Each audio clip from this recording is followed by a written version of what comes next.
Alhamdulillahi Rabbil Alamin. Wassalatu wassalamu ala ashrafil anbiya'i wal mursalin Sayyidina Muhammadin wa ala alihi wa sahbihi ajma'in. Allahumma ja'alna minal ladhina yastami'una al-qawla fayattabi'una ahsanah. Ya Hannan, Ya Mannan, Ya Badi'as samawati wal ard, Ya Dzal Jalali wal Ikram. Allahumma salli wa sallim ala Sayyidina Muhammad wa ala alihi wa sahbihi ajma'in. Tuan-tuan hadirin yang dirahmati oleh Allah sekalian, mudah-mudahan kita doakan kita termasuk di dalam golongan yang diberikan syafaat, diberikan hidayah, taufik oleh Allah Subhanahu wa taala. Pada malam ini senggang di antara maghrib isya, saya ceritakan kepada tuan-tuan berkaitan dengan korban dan juga cara penyembelihan. Kalau sempatlah saya akan masukkan. Kalau tak sempat, saya cubalah buat sebanyak mana ataupun sesempat mana yang dapat, insya-Allah. Baik tuan-tuan semua, bulan Zulhijjah ini adalah bulan pesta ibadah selepas pada bulan Ramadan. Bulan Ramadan lepas dah kan? Okay, jadi bulan Zulhijjah ini di antara bulan yang mendapat tempat ataupun ditinggikan kedudukannya dalam Islam. Biasa imam baca surah Al-Fajr, wal fajr wa layalin ashr. Wa layalin ashr itu merujuk kepada malam-malam pada hari-hari istimewa, iaitu pada bulan Zulhijjah. Dan hari ini dah masuk hari yang kedua dah, maghrib dah kan? Dah masuk hari yang kedua. Cuma orang Melayu ni dia pelik, dia sambut hari jadi pukul 12 tengah malam. Sepatutnya sambut maghrib itu masuk hari baru. Bulan Zulhijjah adalah merupakan peluang kedua selepas pada Ramadan. Selepas Ramadan tu Allah bagi 6 hari untuk kita puasa. Bagi mereka yang berkesempatan masuk, ambil, mencedok, mendapat peluang puasa 6, alhamdulillah. Yang tak dapat, ini bulan yang terbaik. Pada hari ke-9 nanti jangan lupa untuk kita berpuasa. Okey. Majoriti ulama menyatakan malam 10 itu merujuk kepada hari pertama hingga hari yang ke-10 Zulhijjah, dan bukannya 10 terakhir Ramadan. Wal fajri wa layalin ashr merujuk kepada bulan Zulhijjah yang kita pada sekarang ni lah. Gitu. Dan dia kata perlu dipahami di dalam konteks bahasa Arab, malam juga membawa maksud siang dan juga malam. Pak tahu sebut malam dan siang ataupun siang dan malam sekali, duduk bertempel sekali. Kata Imam Ibnu Abbas menafsirkan perkataan malam itu dengan katanya yang bermaksud, Ibnu Abbas kata ia termasuk siang dan malam, dan itu jelas daripada perkataan fajar. Wal fajri dimulakan dengan sumpahan fajar. Fajar itu siang yang dimulakan, dan siang diungkapkan dalam Al-Quran terlebih dahulu. Dipetik daripada tafsir Qurtubi, ambil daripada kata-kata Abdullah bin Abbas radhiyallahu anhu. Dan kata Rasulullah SAW, tidak ada hari lain yang paling aku sukai ataupun disukai oleh Allah Subhanahu wa taala untuk hamba-Nya, melainkan kita perbanyakkan amalan pada 10 hari inilah, mula semalam, esok. Okey, kita tunggu ingatkan wukuf hari Jumaat kan. Kalau wukuf hari Jumaat jadi haji akbar, tapi rupanya tak apalah, itu dia punya telah ditentukan oleh Allah Subhanahu wa taala. Okey, bila kita berkorban ini, saya nak tanya tuan-tuan, adakah ulama ke ataupun amalan nabi-nabi ke pensyariatan kepada rasul-rasul dulu ke? Ada dah. Ada dah kepada Nabi Adam, Nabi Idris, Nabi Nuh, Nabi Ibrahim. Nabi Adam tu kisah yang glamournya ialah kisah anaknya Qabil dan Habil. Qabil, Habil masing-masing ada kembar dia. Bila sampai sempadan umur hendak berpasangan, maka Allah syariatkan supaya mereka kahwin silang. Qabil kahwin dengan kembar Habil, Habil kahwin dengan kembar Qabil. Okey, kembar kepada Habil itu cantik. Kembar kepada Habil, kembar kepada Qabil cantik, kembar kepada Habil kurang cantik. Jadi tak setuju. Bila tak setuju, diperintahkan supaya pada Nabi Adam AS perintahkan supaya berkorban. Perintah supaya berkorban. Baik. Habil dia adalah seorang kita panggil penternak yang berjaya. Habil pun berjaya juga, tetapi dia petani. Cuma bila diarahkan untuk berkorban, dia cari Qabil ni cari yang buah-buah.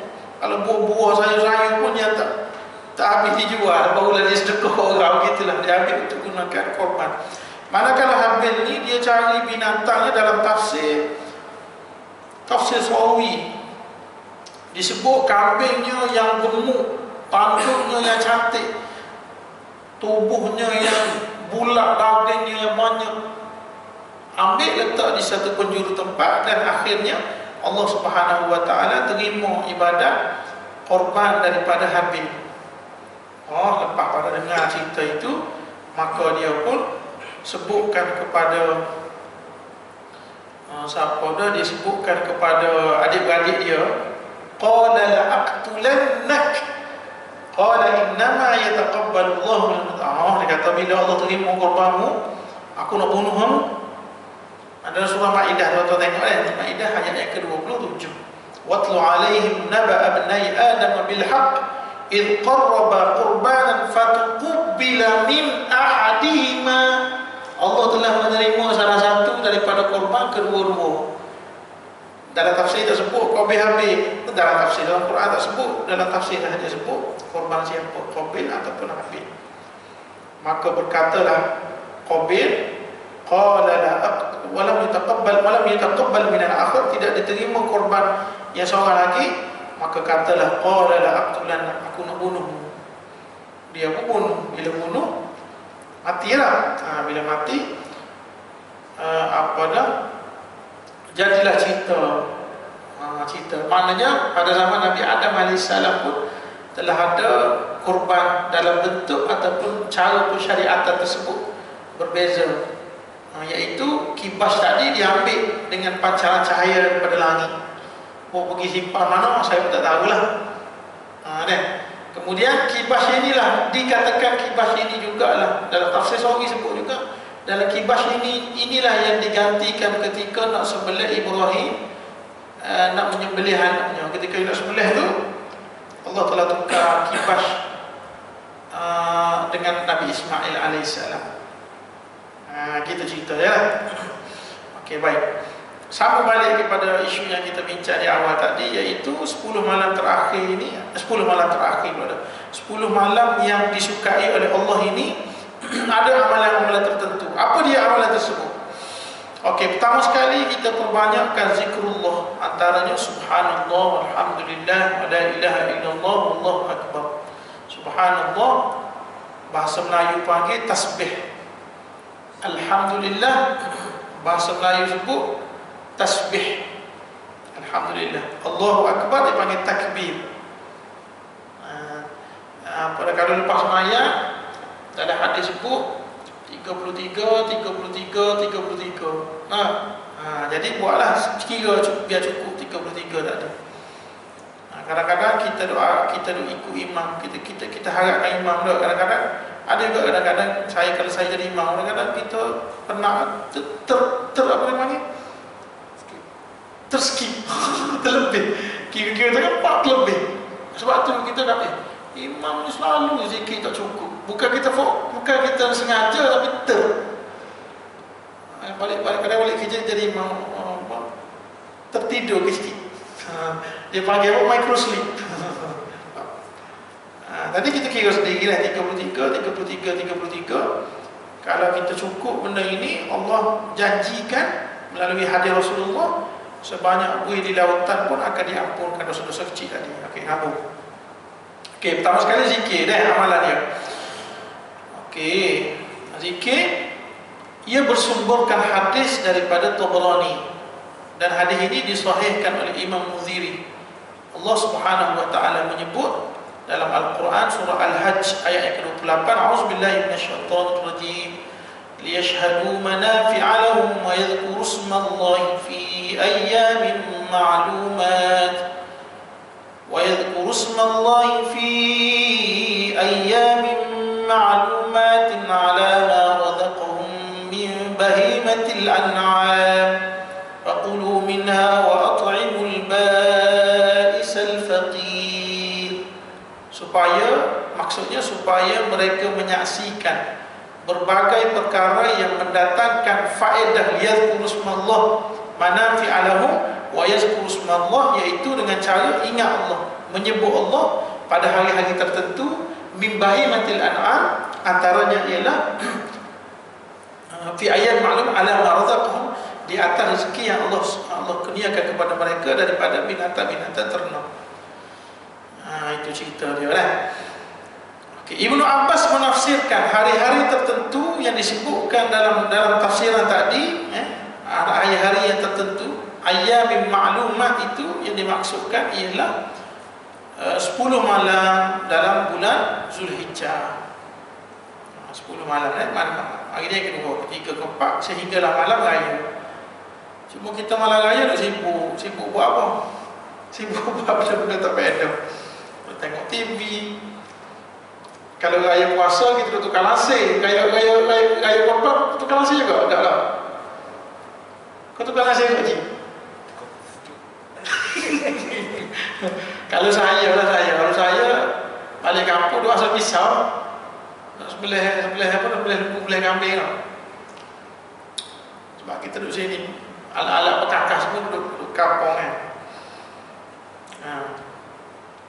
InsyaAllah tahun ni antara tahun korban yang agak meriah. Setelah hampir 2 tahun, dua kali raya dah kita tak berkorban dengan cara yang meriah lah. Kalau ada pisau, asallah alat-alat itu sediakan. Okey, yang kedua berpuasa. Digalakkan berpuasa pada 1 sehingga 9 Zulhijjah bagi orang yang tidak menunaikan haji. Orang yang menunaikan haji ni boleh juga puasa, cuma dia penatlah, dia kena jalan jauh. Bagi yang muda-muda ni mungkin kuat lah, ada kekuatan, ada daya, ada kudrat kan. Bagi orang yang tua-tua yang agak berusia ni, dia tak larat. Maka disunatkan dalam apa dah, dalam artikel ni yang saya sediakan ini, dia kata berpandukan kepada hadis daripada Muslim, tiada hari yang lebih banyak Allah membebaskan hamba-Nya lebih daripada hari Arafah. Dan dia kata sini hari Arafah pada 9 Zulhijjah pula adalah hari yang terbaik untuk berpuasa, dan Rasulullah SAW memuji akan kelebihan hari Arafah. Hari ke-9 kita raya hari Sabtu. Nanti masuk dalam kalender, ajak anak-anak semua, sediakan makanan awal, bersahur bangun, kalau isteri jenis ataupun suami jenis bersahur kan, sediakan makanan awal tu, dan kita bersahur bersama anak, ajak semua hari Sabtu. Bukan imaan kan? Tapi kita ikut sini lah, sebab ulil amri di sini dia buat hari Sabtu, kita hari Sabtu lah. Yang tu saya tak boleh nak komen banyak lah kan, kita ikut ulil amri di sini lah. Ada kata gitu-gitulah. Tapi kalau semua tempat di Indonesia, saya kawan-kawan saya ramai Indonesia dengan Thailand. Dia orang ni kadang-kadang ideologi dia macam-macam. Dia ikut muka, ikut kota. Dia tak kira ada pemerintah. Allah saya tak mau sebut lah. Benda-benda yang benda-benda yang tidaklah membawa kepada terubah akidah. Sebab ulil amri pun termasuk di dalam ketaatan kepada Allah dan Rasul. Atiullah wa atiur Rasul wa ulil amri minkum. Orang apa kuari pula dia kata atiullah wa atiur Rasul, ya, dia tak sebut dalam Quran wa atiul amri minkum. Atiullah wa atiur Rasul wa ulil amri, dia tak sebut wa atiul amri minkum. Tak apalah, nanti ustaz-ustaz tafsir bincang. Okey, baik. Yang ketiga, yang pertama zikir subhanallah walhamdulillah wa la ilaha illallah wallahu akbar. Dia zikir ni sama macam tasbih kita semaya ayat-ayat. Subhanallah, alhamdulillah, wa la ilaha illallah, Allahu akbar. Cuma ada setengah-setengah bahagian tu kata tambah wala haula wala quwata illa billahil aliyil azim. Kalau tak mau tambah pun ada juga hadis yang diriwayatkan bahawa cukup sekadar subhanallah, alhamdulillah, wa la ilaha illallah, Allahu akbar. Dalam mazhab kita pun sama juga, cukup sekadar. Bukan cukup sekadar tu maknanya memadai lah. Kalau kita tambah, tidak ada menjadi masalah yang besar. Okey. Yang ketiga, melakukan amalan lain seperti bersedekah, baca Quran, solat sunat dan juga lain-lain lah. Termasuk di dalam hadis yang digambarkan bahawa Rasulullah SAW menyifatkan bahawa ianya amat disukai oleh Allah Subhanahu wa taala. Sedekah. Cara nak sedekah bulan Ramadan pula dah. Bulan Zulhijjah ini caranya ada setengah-setengah orang kan. Saya tengok cara dia bersedekah ni setiap kali cukup bulan keluar gaji je dia akan keluar duit asing untuk sedekah. Bukti macam bukti bila saya pergi makan tau. Lagi pergi makan. Bila dia nak belanja dia selup dalam kocek lain. Tapi bila sedekah dia selup dalam kocek lain. Jadi dalam poket lain. Saya tanya, apa pasal nak bayar ni, poket ni nak bayar? Oh, dia kata sebab aku tanya, aku beritahu lah. Dia kata sebab memang tiap-tiap bulan aku dah peruntukkan tukar duit kecil-kecil RM300 atau RM200, aku tukar duit kecil-kecil tu memang kalau sedekah aku kena habiskan bulan ni sebanyak ni. Dia buat gitu. Saya kata, kreatif juga idea ni kan. Saya buat. Lama dah benda ni berlaku. 10 tahun ada dahulu. Ataupun lebih kurang. Tengok je. Ada beberapa benda yang saya tengok yang boleh saya tiru lah. Antaranya bila dia nak cucuk kad ATM bank, cucuk kad tu kan, dia baca bismillah. Kita tengok macam simple kan, cucuk, dia baca bismillah. Saya tengok kadang-kadang rasa macam apa dah, rasa macam kejutan elektrik. Dia baca bismillah, aku ni kadang-kadang cucuk gitu kekang ni. Dia baca bismillah, cucuk. Cucuk. Bismillah. Cucuk. Tapi duit tak akan bertambah. Kalau duit kurang ada RM20 bagi, RM20 situ lah baca innalillah berapa kau. Kan? Jangan kata itu dah, kan? Maksudnya dia ambil berkat juga dari sudut tadi. Bismillah. Okey, baik. Yang ketiga, yang keempat, kita jauhilah perbuatan maksiat. Okey, sebelum tadi saya terlupa, yang bersedekah lagi saya nak fokuskan ialah ada setengah-setengah orang ni dia ada duit banyak kan, dia beli seekor lembu, dia ambil ke dia, anak dia, isteri dia, satu bahagian, ada 3 bahagian lebih lagi dia cari orang kampung ataupun saudara-saudara dia suruh mari niat sahaja sedekah, dia bagi sedekah. Ada gitu, saya pernah uruskan korban orang daripada Singapura kan, dia bagi duit dekat dengan 10,000 dia bagi.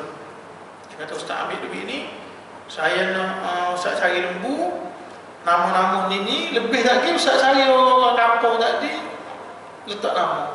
Saya percayalah orang yang belum akikah, orang yang miskin asnaf kan, dia nak korban, tak berkemampuan, duit cukup-cukup ada je kan, cari dia pergi niat je, daging tak dia ambil. Oh, memang tuan-tuan tengoklah muka dia, suka je dia sebut saya sendiri kan, dia kata, Allah, aku tak pernah lagi jumpa orang buat gini. Saya cakap, dia bukan duit aku pun, aku tolong je. Dia buat gitu. Saya beli yang tarumpah sebelum PKP dalam 4,000 lebih.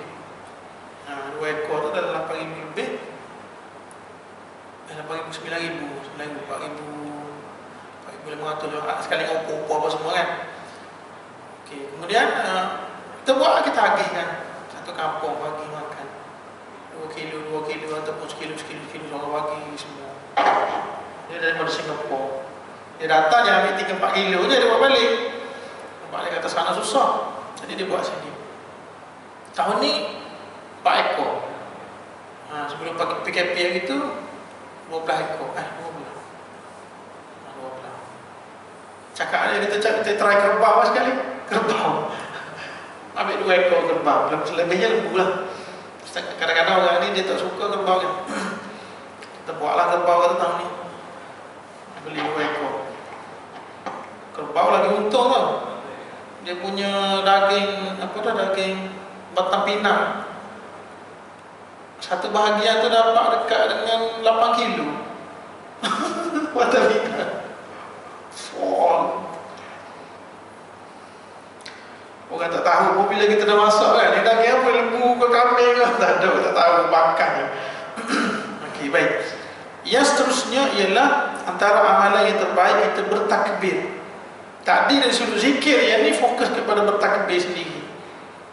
Kata Abu Syaibah menyebut bahawa Sayyidina Ali radhiyallahu anhu menunjukkan bahawa permulaan takbir bermula sejurus selepas solat subuh hari Arafah sehingga hujung asar hari ketiga Tasyrik. Hari Arafah kita ya apa? Satu lah. Pasar tu dah boleh start takbir. Lepas asar takbir. Esok raya kan? Kenapa dinamakan hari Arafah?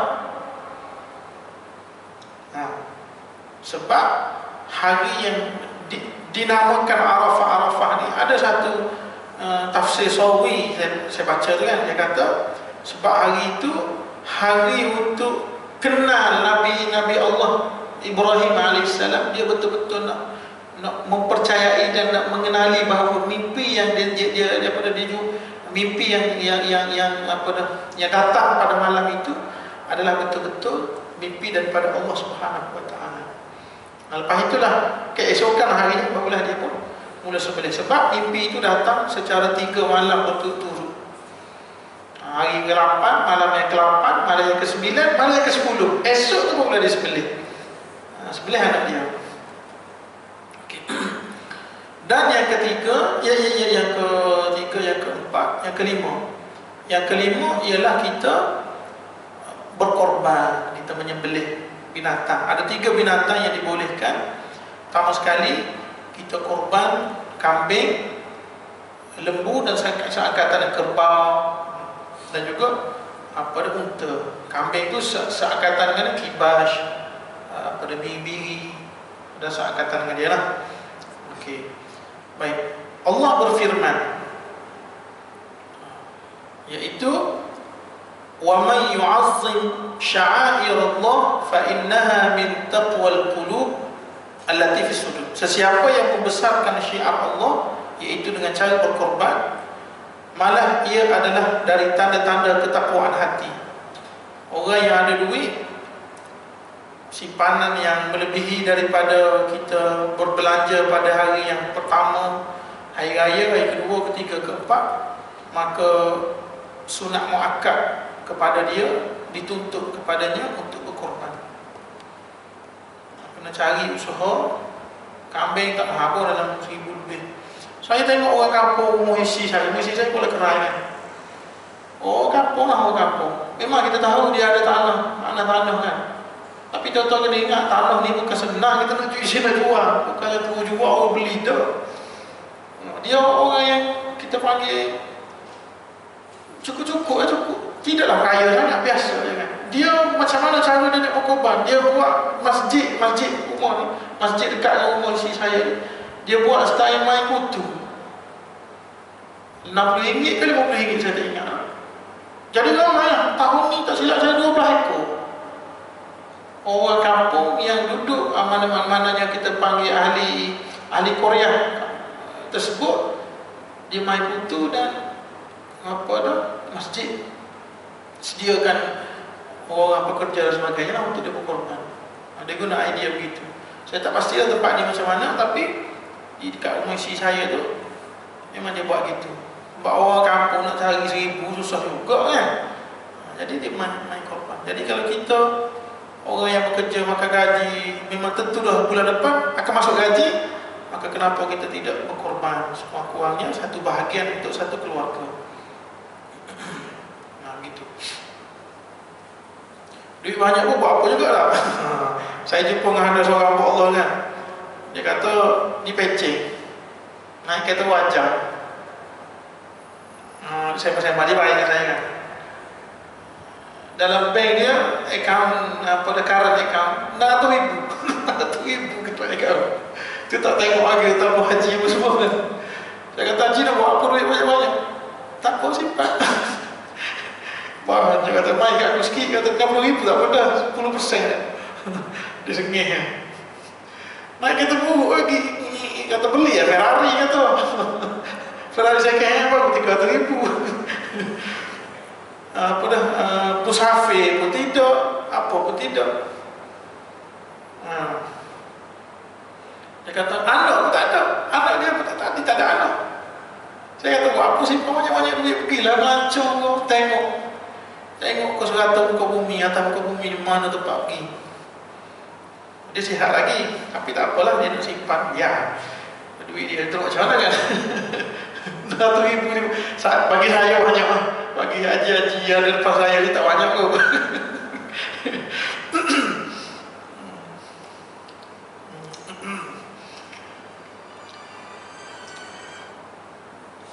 Okey, momen Aisyah. Okey, sunnah yang jangan kita lupakan iaitu bagi orang yang nak berkorban, orang yang nak berkorban, maka dia tak payah potong lah kuku, rambut, bulu-bulu tu payah potong. Bermula daripada semalam lah. Kemarin tu lepas asar tu boleh potong lagi, lepas pada maghrib tak boleh lah. Okey, baik.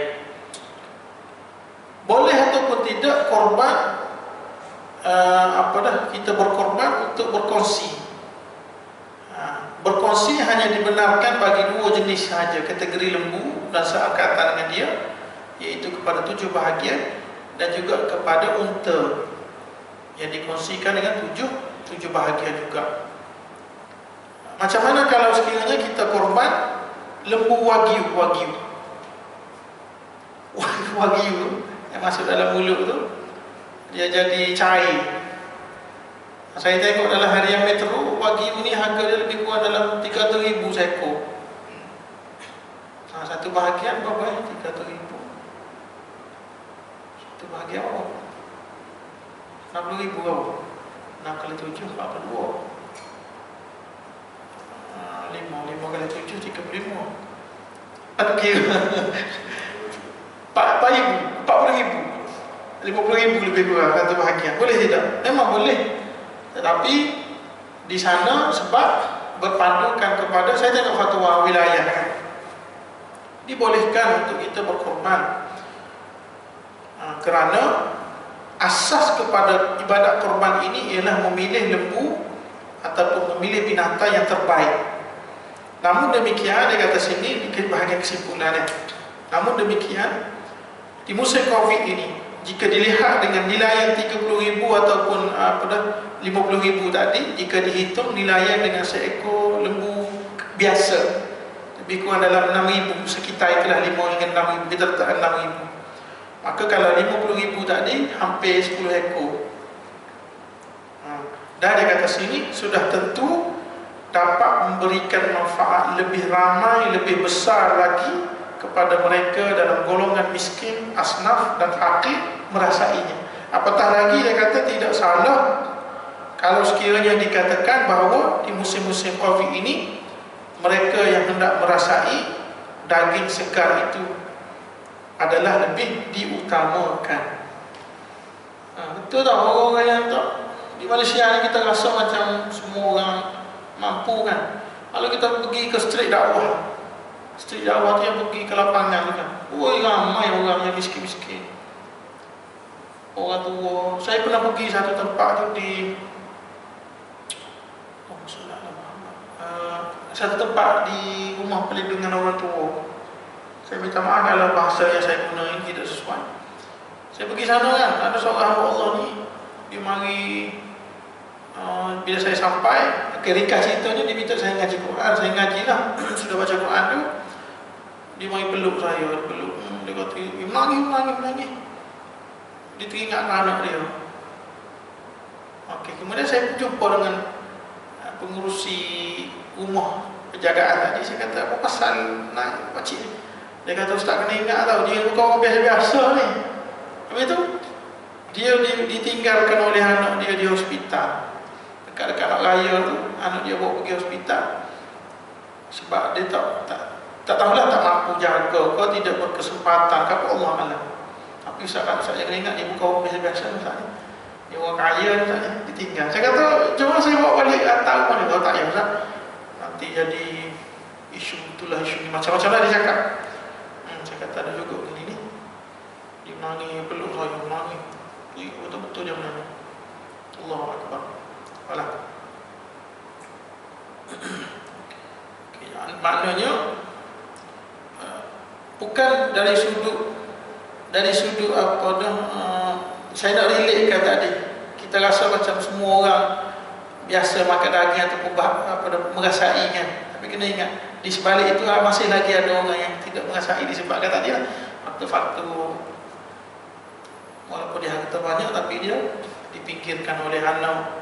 Macam orang gelandangan kan, kadang-kadang dia bukan orang biasa, bukan orang yang miskin pun, kadang-kadang dia orang yang berada juga, tapi sebabkan dia dihalau dan sebagainya lah, menyebabkan dia berkeadaan yang sedemikian.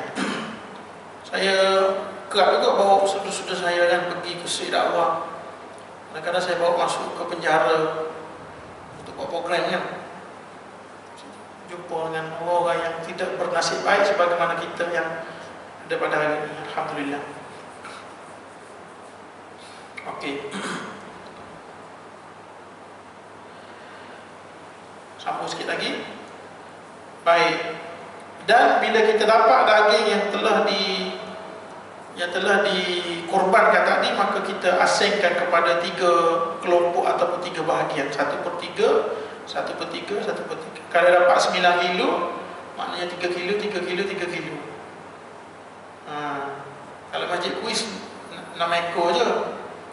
Masjid BSP 8 rasanya, mana si Putra. Kalau surau Kausar Bari, saya duduk kat sana dulu. 53 rasanya. 53 ekor. Lasak. Dan dia ada cantik lah dia punya pengurusannya. Sebelum pukul zuhur dah habis. Cara pengurusannya cantik. Okey. 1/3, 1/3, 1/3. Cara agihan macam mana? Kalau setengah-setengah masjid, dia hanya bagi sebahagian sahaja, dalam 3-4 kilo sahaja kepada tuan, selebihnya dia agihkan kepada fakir dan miskin. Okey, baik. 1/3 tadi kepada tuan rumah yang berkorban. Yang berkorban tadi ambil disimpan ataupun dia makanlah hari ini, esok, lusa dan sebagainya lah. Okey, 1/3 lagi kepada fakir miskin, termasuk jiran dan saudara mara. Jiran kita, saudara mara, kita boleh bagi dah. Bagi ke non-Muslim boleh tak? Bagi non-Muslim boleh tak?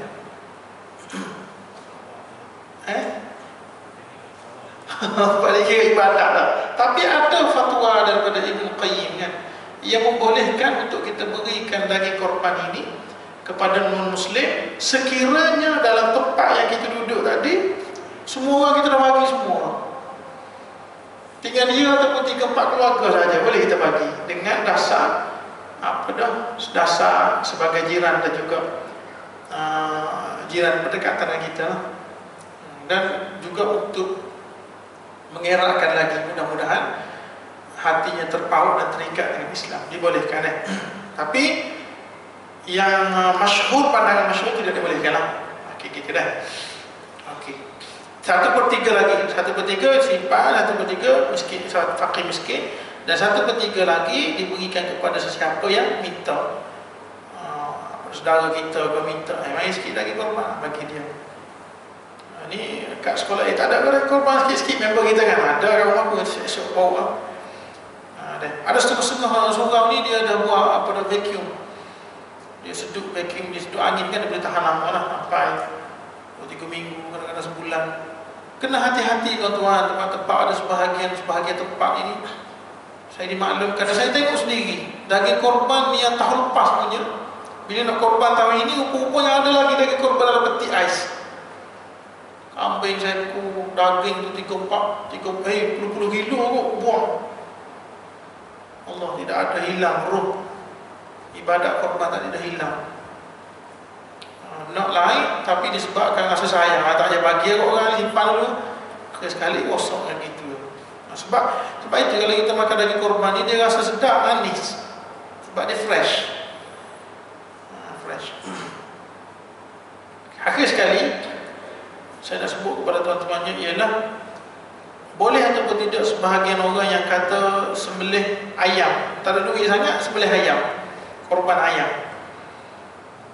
Ayam dia kata sini tidak dikategorikan dalam bahimatul an'am, binatang ternak. Memang dia ternak, tapi binatang berkaki empat. Bagi mereka yang tidak mampu, gugurkan sunat tu gugur padanya. Namun jika mereka ingin sembelih ayam sebagai ganti, sembelih juga. Kau kampung kan, di sini mungkin tak ada lah tempat saya lagi lah, orang tua kan, sembelih kau tak ada duit sangat, sembelih kau ayam. Sekarang ni dah banyak dah inisiatif buat macam kutu korban tadi dan sebagainya kan. Okey. Jadi kalau sembelih juga ayam, maka ia jadi sedekah biasa. Kata Abdullah bin Abbas pernah memberikan daging dengan harga 1 dirham dan berkata, nah inilah korban Ibnu Abbas, itu hanyalah sekadar majaz saja, majazi saja. Dah, boleh dah. Okey.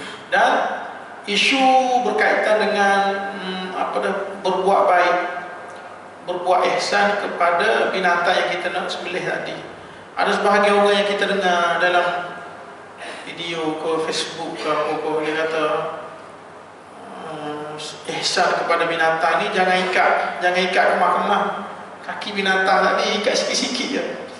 Tuan-tuan kena ingat tau, orang-orang yang mengendalikan di ladang itu, orang-orang yang dah beratus-ratus ribu, dia dah expert tau. Kita yang main sekali setahun ni kena hati-hati tau.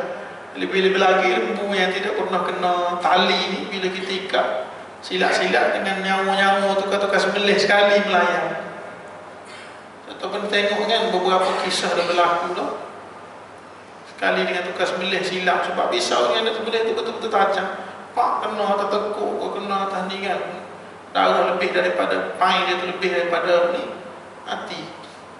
Kena hati-hati, ikat betul-betul, ikat kemas, dan setelah selesai tadi buka dengan cara yang sepatutnya. Ataupun lebih senang, kita carilah pengendali-pengendali yang pakar dalam bidang. Pakar bidang. Memang macam selalu kita cari pakar dia lah. Kalau imam pun kita cari pakar, doktor pun kita cari pakar, mekanik pun kita cari spesialis bidang. Tiba-tiba Pak Korban main pandai-pandai, ikat 1-2. Saya tengok orang kampung ikat, kata sekali lepak kaki atas kepala. Takkan main benda ni. Sebab walaupun lembu ini jinak, dia tetap binatang.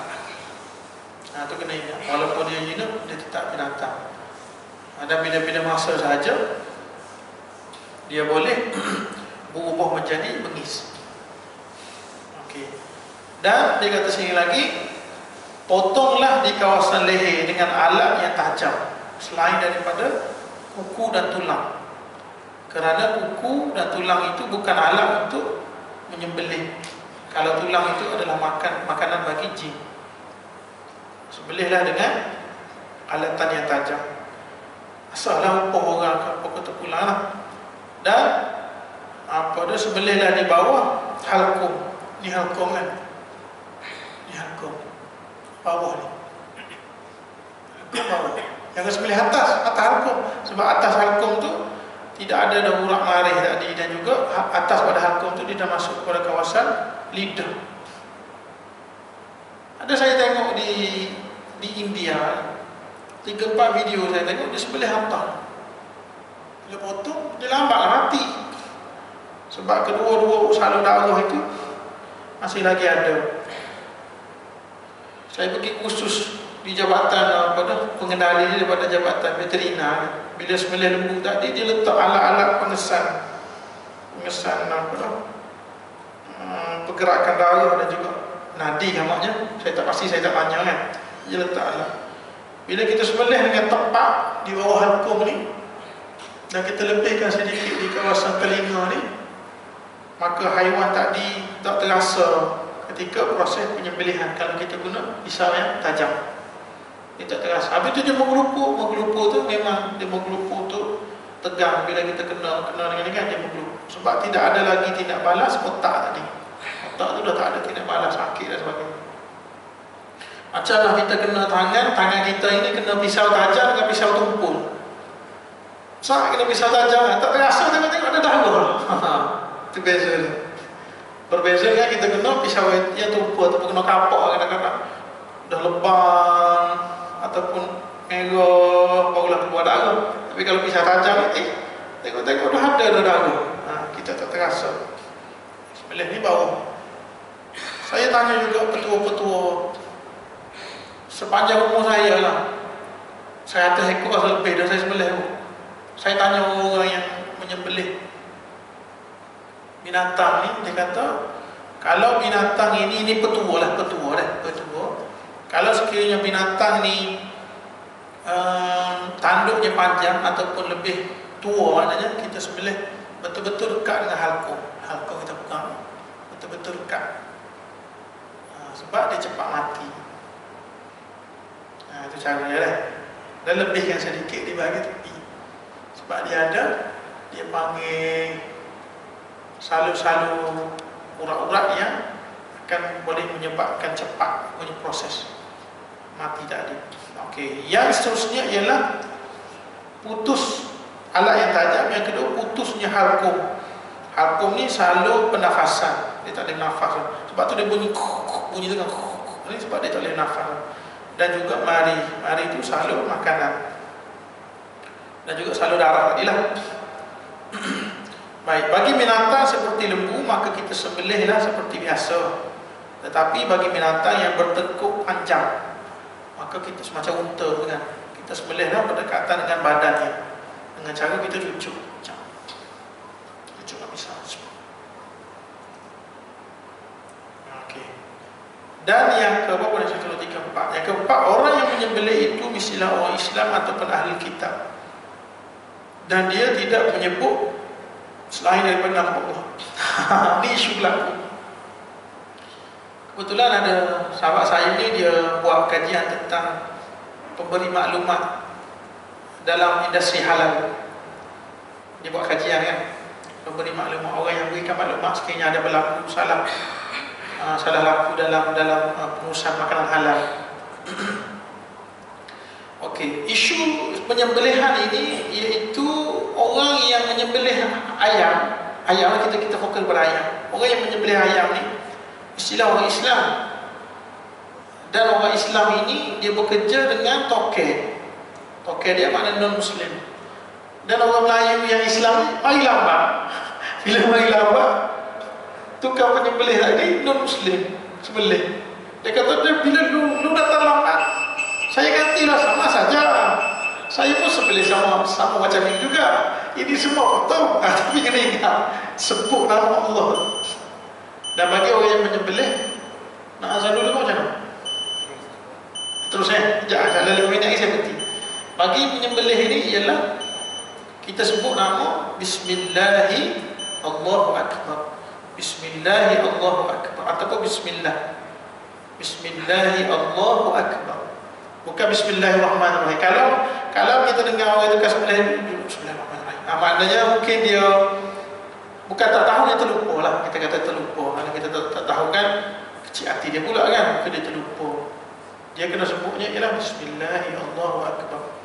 Kemudian bila mengalir sahaja pada darah, kita pun Allahumma hadza minka wa ilaika, Allahumma hadza minka wa ilaika. Dia dah panjang, itu paling pendek lah. Ya Allah, ini daripadamu dan kepadamu. Cara dia. Okey. Kemudian lembu tadi, kalau tak ada, kalau boleh buat praktikal, kalau ada boleh buat praktikal. Lembu tadi kalau kita tak nak, kalau nak mudah, kita punya tali tengkuk dia ni, kita ikat biar rapat ke lantai ataupun ke tanah. Kalau tali dengan tali tekuk ni panjang dengan pokok ataupun tanah, dia akan lari sini. Jadi bila kita rapatkan dia ke tanah, dia tak boleh gerak lah. Itu cara kaedah. Kalau saya kat kampung 2 orang saja. Video saya ada dah telefon, ada 2 orang. Saya buat saya dengan adik saya 2 orang. Tapi dengan syaratnya je lah, lembu jinak ke, lembu liar ke, tak ada masalah. Yang pentingnya tali tekuk tadi kena betul-betul rapat di tanah. Barulah kita boleh sembelih. Dan proses sembelihan berlaku dengan cepat. Dalam masa sejam ni, kalau kampung-kampung bukan sejam, tak ada lah, pukul 9, 10, 11, pukul 12. Dalam masa 3 jam ni boleh sembelih sampai 20. Rekod saya pernah buat 21 ekor. Sembelih dengan jerat sekali, jerat jatuh. Lembu duduk saja gini, kita pergi ikat. Terus semua saya buat 2 orang, saya dengan adik saya. Semuanya saya buat, tak perlukan kepada bayaran. Sebab memang kita nak berkhidmat, gitu ya. Ada setengah-setengah orang dekat rumah saya ni, dia minta cas je lah. Memang selayaknya sebab kepakaran dia kan. Tapi kita tak minta lah, sebab saya rasa tak apalah, kita tolong. Sebab kadang-kadang orang kampung yang bela lembu kan, dia buat korban. Untuk dia kalau 100-200 yang kita faham, kita dah 100 tu. Tinggal 100-200 dah kesiannya. Kadang-kadang orang yang jual daging segar kan, jual daging segar, saya tanya dia berapa kan untuk seekor. Ustaz dia kata kalau tolong semua boleh kot dalam 100-200. Lepas tu upah saya RM50. Itulah kalau upah ustaz kan, tu dapat 200. Oh kesian je. Sedih dia rasa, kita bagi gitu je. Bukannya susah pun. Pisau pun pakai pisau cak kiwi. Lihat Thailand berapa ringgit RM20 kot. Dah kesian lah, tapi orang kampung. Tapi setengah-setengah orang ada tempat-tempat tertentu memang tak boleh dia je. Itu memanipulasi, itu tak boleh juga. Ada setengah-setengah orang ni, ada juga yang melampau-lampau, ada juga beli dengan harga lembu ni harga sekian-sekian, kata RM4,000. Buat bahagian untung sampai RM2,000. Orang yang tukang bela lembu tadi untung RM300. Kita orang tengah sampai RM2,000 untung. Saya tahu sebab pada kat kampung saya pergi cari ini belum dekat dengan atau panjang kan. Yang besar-besar tu ada dalam RM4,300, RM4,500, RM4,500 lah. Katalah RM4,500. Buat dengan harga RM800.5. Berapa untung? Boleh buat lah, dia untung. Banyak, melampau-lampau sangat, kesian. Kadang-kadang orang nak buat ibadat ni, kita ambil untung berlipat-lipat kali ganda. Ya Allah. Pada saya rasa macam bersalah lah, kita rasa macam bersalah. Ada setengah-setengah orang dia tak rasa pun benda itu bersalah, sebab dia rasa lagi boleh ambil untung, ambil lah, apa susahnya.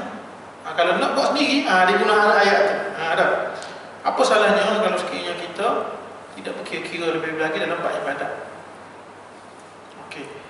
Ada lagi bab-bab lain yang saya nak sebut kepada tuan-tuan, macam stunning, yang kita tembok atas kepala dengan semua tempat ni, kita tembok dengan boleh atau tidak.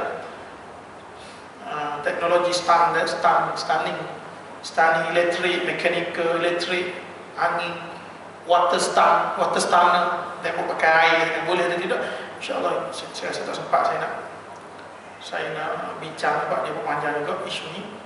InsyaAllah lain kali saya akan bincangkan panjang umur rezeki. Ada soalan kan? Kalau ada satu itu pun soalan.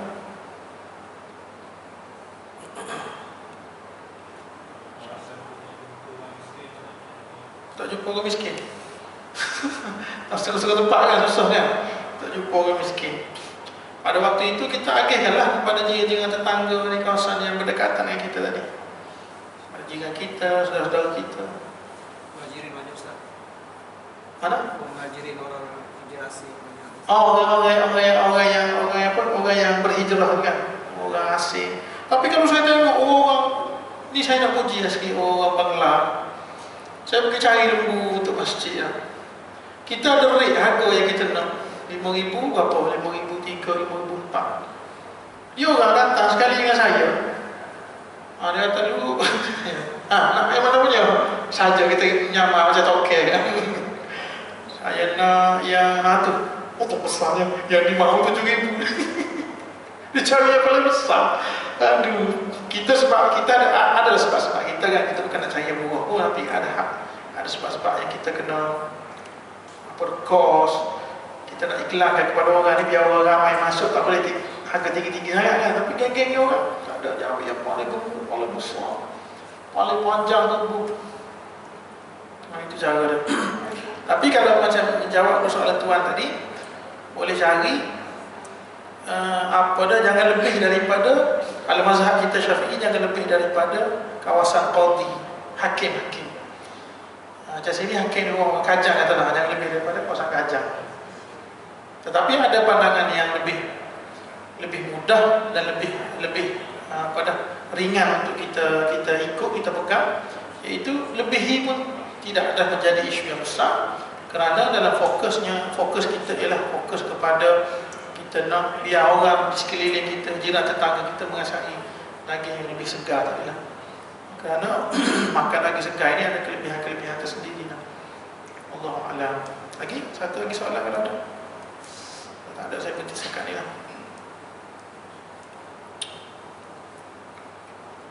Tak ada. Okey, kalau tak ada saya berhenti sekat ni. Mudah-mudahan kita termasuk di dalam golongan yang berkesempatan untuk melaksanakan ibadat korban. Kerana korban tahun ini sudah pasti tidak sama dengan tahun-tahun sebelum, dan sudah pasti tidak sama dengan tahun-tahun yang akan datang. Kita habuk peluang ini, masih lagi ada lebih kurang dalam seminggu lagi untuk kita cari sekurang-kurangnya satu bahagian, ataupun carilah kambing ke lembu yang cukup umur. Satu lagi saya lupa nak bagi tahu tuan. Saya pernah, ni pengalaman saya lah, saya pernah korban kisah ni lama-lama punya. Orang bagi untuk sembelih, saya sembelih lembu kan. Kebetulan kepala lembu tu tak ada orang nak. Kata ustaz ambil lah. Saya pun takut juga orang bagi tu je sembelih kan, jadi macam upah lah pula kan. Kata apa-apa yang memang kita nak bagi ni, bukan konteks sedekah apa-apa. Okay, saya pun ambil lah. Bila saya nak apa dia panggil, lapar kan. Bila saya lapar, saya buka bahagian gigi dia. Yang kita nak lapar kan, buka bibir dia kan, mulut, hidung. Tengok punya gigi dia sama. Apa tanda gigi sama? Gigi ni sama, gigi yang sama. Dia sepatutnya lembu yang macam lembu ni berapa? 2 tahun.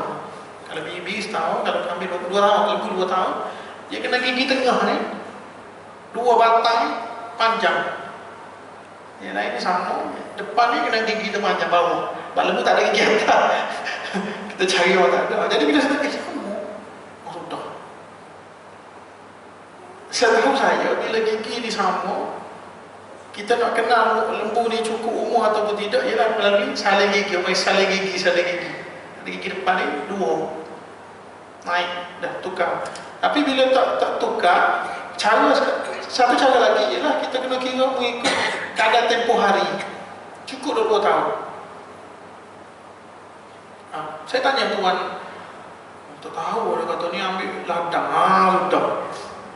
Nak buat macam mana? Saya pun tak tahu kan. Sebab kita orang bagi, kita ambil je kan. Itu kena hati-hati juga. Lebih lagi bagi mereka masjid ke ataupun, itulah kebanyakan masjid, dia dah cari mereka yang betul-betul expert bidang. Bila ditanya semua cukup umur sangat. Tanya orang niaga, saya memang cukup umur, cukup. Bila kita selok, sebab saya ada sikit lah ilmu, ada pengetahuan sikit lah. Tak banyak pun, orang tanya orang lain lagi tahu kan. Bila saya pukul, sudah. Apa gigi tak ada? Saya tu tanya mana? Tanya orang yang bagi kepala tadi kan. Saya tanya dia, lembu tak cukup umur. Tanya dia, slow-slow tak cukup umur. Tak tahu lah pula. Sudah. Lepas tu macam mana dia nak ganti? Mau ganti? Dia kata mana aku ada duit nak ganti. Jadi kena hati-hati. Lebih lagi mereka yang sebab kita tak pakar, carilah orang pakar bidang kan. Semua benda kita nak benda pakar, tiba-tiba pak agama tak ada pakar pula. Pelik. Itu kesilapan yang kita kena cuba perbaiki bagi tahun ini, insya-Allah.